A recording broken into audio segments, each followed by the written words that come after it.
Cold War dynamics. Lumumba's outreach to the Soviet Union for aid during the crisis with Katanga alarmed the Western powers, particularly the United States and Belgium, who feared the spread of communism in Africa. Lumumba was perceived by these countries as too closely aligned with the Soviet bloc, which was in direct opposition to their interests. During the Cold War, his requests for Soviet assistance were used to paint him as a communist sympathizer, justifying covert actions against him. Belgian interests. Belgium had economic interests in Congo, especially in Katanga, where Belgian mining companies held significant stakes. The secession of Katanga under Tshombe allowed Belgium to maintain influence over these resources. Lumumba's push for a unified Congo under his leadership threatened these interests. Mobutu's coup in September 1960.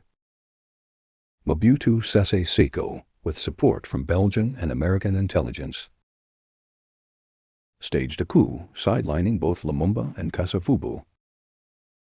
Lumumba was later arrested by Mobutu's forces.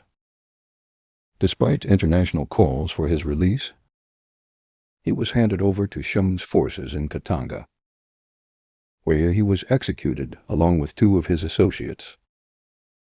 Racism and colonial legacy. There was also an element of racism and a desire to maintain a colonial-like control over Congo. Belgian officials and some Western commentators at the time often portrayed Lumumba in derogatory terms, reflecting the racist attitudes of the era and resistance to a black African leader asserting national sovereignty. Lumumba's execution was, therefore, a result of a volatile mix of internal Congolese politics, Cold War rivalry, the protection of colonial economic interests, and the racial attitudes of the time.